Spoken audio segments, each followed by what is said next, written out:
Bonjour, bienvenue dans la série sur la physique des particules. Donc on continue sur les amplitudes d'élicité et les sections efficaces différentielles. Alors on avait vu une relation entre les fonctions d. Utilisons en plus l'expression du produit de deux fonctions, d lambda mu j fois d lambda prime mu prime j prime.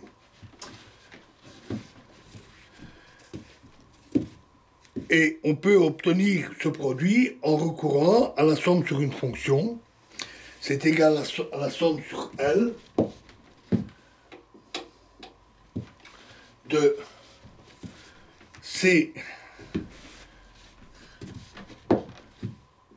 J lambda J prime moins lambda prime L fois C J mu J moins J mu J prime moins mu prime L fois moins 1 exposant lambda prime moins mu prime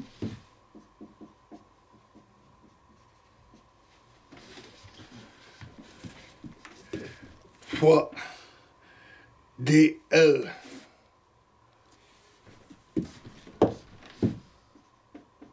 lambda moins lambda prime mu moins mu prime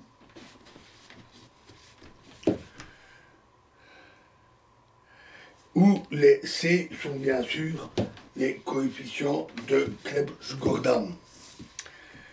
En portant cette relation et la précédente qu'on avait vue dans la section efficace différentielle qui est exprimée en fonction des ondes partielles, on obtient, moyennant les amplitudes de spin partielles, l'expression de la section efficace différentielle des particules non polarisées.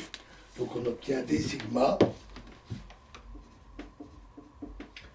égale K' N' sur K 2S1 plus 1 2S2 plus 1 fois la somme sur lambda 1 lambda 2 somme sur lambda 3 lambda 4 somme sur J prime de J plus 1 demi fois J prime plus 1 demi fois moins 1 exposant lambda moins mu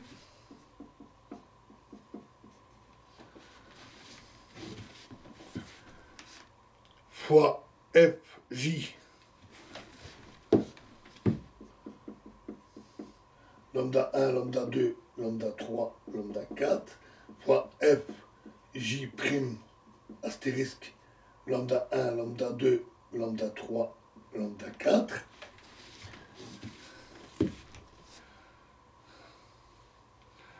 fois la somme sur L des CL J lambda, J prime moins lambda fois CL J mu, J mu prime, J prime, J mu, J prime moins mu fois PL cos θ.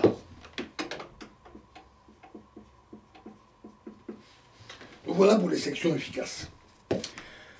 Élucidons maintenant quelle est la liaison entre les amplitudes d'élicité M, lambda 1, lambda 2, lambda 3, lambda 4 et les fonctions scalaires Fi, W, θ. Précédemment, nous avons obtenu les expressions des amplitudes des processus dans le système du centre de masse sous la forme de la somme des produits des fonctions scalaires Fi et des combinaisons de spin. Les spins des particules étaient caractérisés alors par leur projection dans le sens de l'axe des Z arbitraire. ne coïncidant pas avec les directions des impulsions de la particule. Cherchons maintenant l'expression des amplitudes considérées en projetant les spins dans le sens des impulsions des particules, c'est-à-dire réduisons l'amplitude à l'amplitude d'élicité. Rassemblons dans l'amplitude mentionnée les termes qui contribuent à l'amplitude d'élicité donnée, m lambda 1, lambda 2, lambda 3, lambda 4. L'expression obtenue contiendra les fonctions scalaires fi et donc l'expression recherchée. On obtiendra par là même la forme des amplitudes d'élicité m exprimée à l'aide des fonctions scalaires fi. Et en résolvant le système qui est obtenu par rapport à fi, on trouvera l'expression de ces dernières déduite à l'aide des amplitudes d'élicité. On ne va pas voir ça de manière générale. Examinons à titre d'exemple la diffusion d'un pion sur un nucléon. Comme nous l'avons dit précédemment, ce processus est caractérisé par deux amplitudes d'élicité indépendantes. M 1,5, 0, 1,5, 0 et M 1,5, 0, moins 1,5, 0. Dans le système du centre de masse, l'expression de l'amplitude de ce même processus contenant les fonctions fi a déjà été déterminée précédemment. Réduisons cette expression à la forme d'élicité. Orientons l'impulsion k suivant l'axe des z et plaçons k' dans le plan xz. Alors les vecteurs unités k et k' auront les projections suivantes. K sera 0, 0, 1 et k' cos θ 0 sin θ.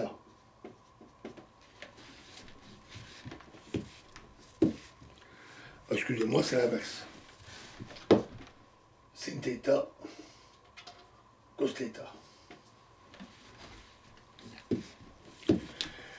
Les fonctions donc du nucléon initial,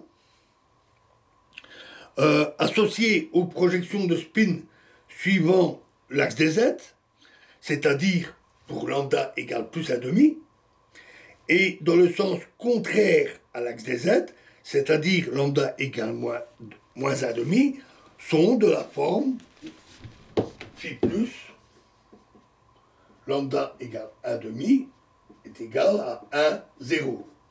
Et phi plus lambda égale moins 1,5 est 0, 1. Donc c'est ça. Nous verrons la suite dans la prochaine vidéo. Je vous remercie.